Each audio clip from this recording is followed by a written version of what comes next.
This clip is brought to you by SaveWithConrad.com. Dawson Fields writes, we've all heard the famous hotel fire alarm story from Bruce Pritchard and Gerald Briscoe. Did you ever have any close calls and memorable moments while partaking in some chocolate cake back in the day? Me? No. I had no problem at all. It's how you control your game. So no, I don't know. What are you referring to? I don't know what you're referring to. Well, we're referring to once upon a time, chocolate cake was not as widely accepted as it is now. Yeah. And perhaps it may or may not have been illegal. And if you perhaps enjoyed a little chocolate cake on the road, maybe there was a close call where an officer of some sort maybe had some questions for you. I don't remember that. Did it happen to me? No, I think that's what he's asking. I don't know that there is a story. Oh, okay. I got wanting to know if there's a story. I thought I had another senior moment. Hell, I don't remember that happening. No, I didn't have any issues with it at all. And you know, our time was fleeting, to say the least.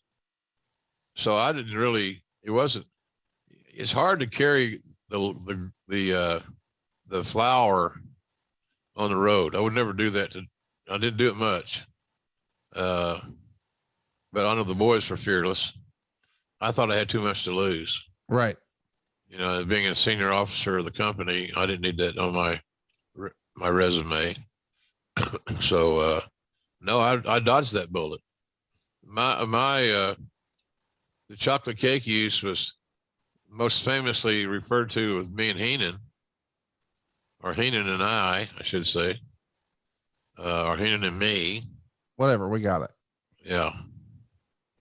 It bothers the shit out of me. I listen to these guys that do podcasts or do radio shows.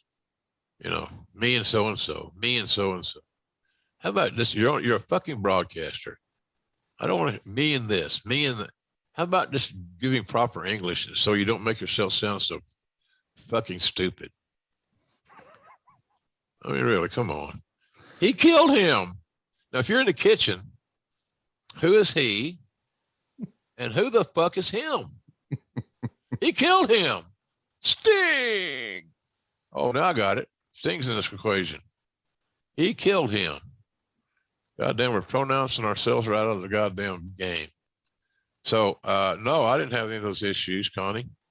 That's why on the road, we drank. Right. Significantly. And Vince always had Crown Royal on his plane, which I traveled on 95% of the time, which I always appreciated. The little flight attendant that worked for him always had my Crown on the rocks ready when I got on the plane. Then I started drinking that shit like it was a Diet Peach Snapple. So, you know, no, I didn't have the other issue. The famous chocolate cake was me using chocolate cake medicinally to calm Heenan down. Because we had 3 challenge shows to voice over. And we want to get those summits done in 3 hours or less. Because it's a 42-minute show. Right. And so sometimes Bobby needed extra motivation, or he came in stressed out or upset about something. And he was an old school guy. And when things are really, really good and you're making good money and things are seemingly going smoothly, you start wondering, well, what's wrong? Right. There's got to be something wrong here, Conrad, because this is too good, too smooth. And so that's kind of how I looked at Bobby. I love Bobby, still love him. I miss him all the time. I think it's shit he said to me that never made an error. He was always funny and always poignant. So that's why he was so fucking good. He was just a natural communicator, as good a communicator as I ever worked with. I would say that he and Lawler were the 2 top guys I worked with that could do everything. Lawler could wrestle. Bobby could wrestle. Bobby was a great heel. Took one of the best ass whoopings in the companies in the wrestling business. And Bobby could manage, and Jerry could manage. Bobby could do commentary, and Jerry could do commentary. And they did all those little tasks at the highest level. Right. So I was very privileged. That's what my career was always reinforced, because I was working with great talents. And on those great talents, you don't try to change them. You just try to get them the ball so they can shoot threes. And that's what happened with Heenan and Lawler for sure. And I'm not saying they're the only guys I work with that I like working with.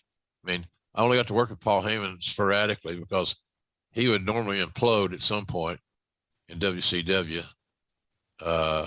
And because he was smarter than the guys on the booking committee by and large, and he knew it, and he told them, and they didn't want to listen. So, but no, the chocolate cake thing was a Heenan reference. And that would be when we would leave before the food would be catered in, and let's go for a ride. He called me a redneck or something. So did Monsoon. And we would leave and take a pass around Stanford, passing a bone, and come back, and everybody would be positive and happy and creative. And it gets good shit. Hey, it's Conrad Thompson. Thanks for checking out the podcast here on YouTube. Be sure to hit the subscribe button and the notifications bell so you get a notice anytime we upload some new content. And go save yourself some money right now. If you're in a 30-year loan or you have credit card debt, it's not a matter of if I can save you money. It's a matter of how much. Find out right now for free at SaveWithConrad.com.